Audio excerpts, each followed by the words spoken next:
I've got my mounting plate all drilled up. I'm going to drill the holes on here to mount this thing. I've already marked off where I want it, so I'm just going to clamp it on here, drill it out.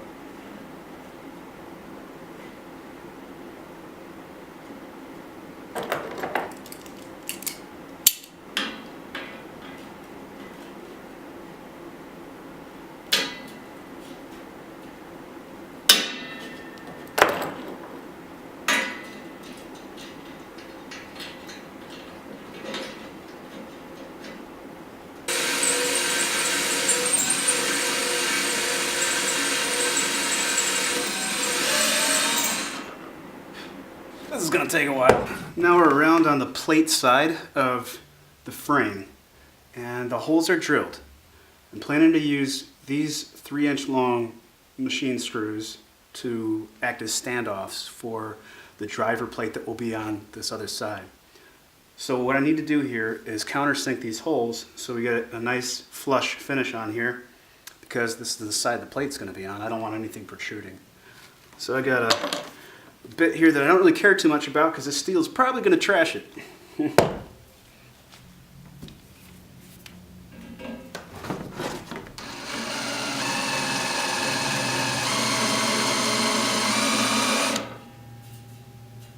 It's actually going pretty quick. It's just loosely sitting on here now so I could see if it fits, which it does. And that's good. Next I need to clean off a portion of this metal because I'm going to want to mount the driver right on there, and I'm going to use epoxy to do it. So I need the surface to be real clean. I'm going to go ahead and buff that. Alright, I found the center point on here and I marked it off using a Sharpie I drew around this driver, which I do not know the brand. I bought this several years ago. I do know I got it from partsexpress.com. I bought a few of them and they worked out really good in other plate reverbs, so I thought I wanted to use one for my own. I saved this one for me for today, actually. It'd be helpful if I plugged it in.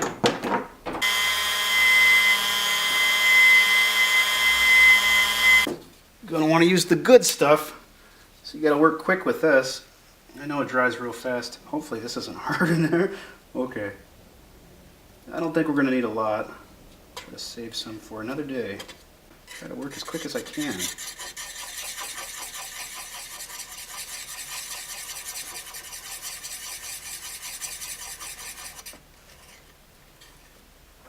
Oh yeah, that smells delicious.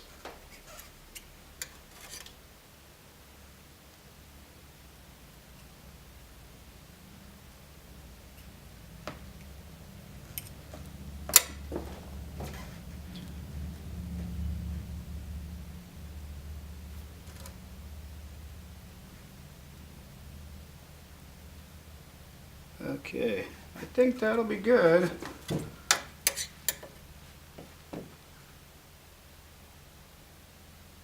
Why not? You know, I got a little extra, just go around the edge with it.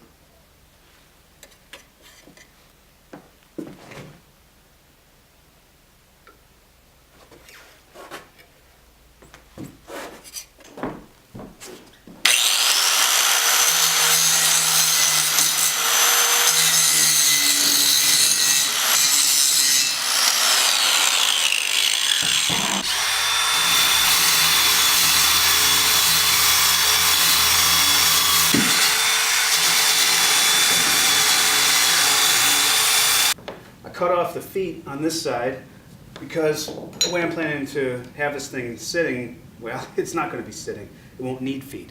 It's going to be suspended in an isolation case.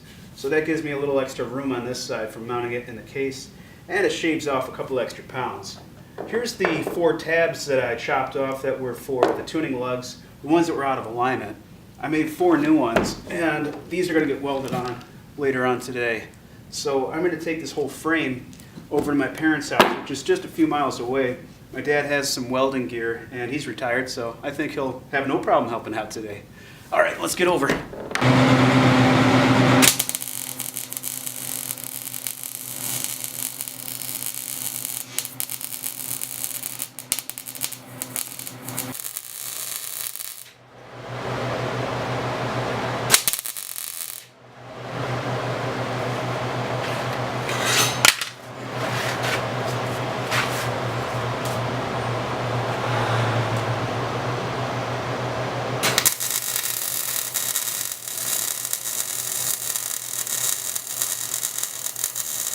We are in business. That is how it should look.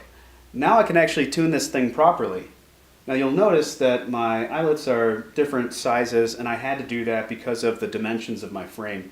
So if you're going to build one from scratch, you might want to just make your frame about an inch shorter, maybe 2 inches, somewhere in there, so that you could use the same eyelets all the way around. It would just make tuning easier. You don't have to change your sockets.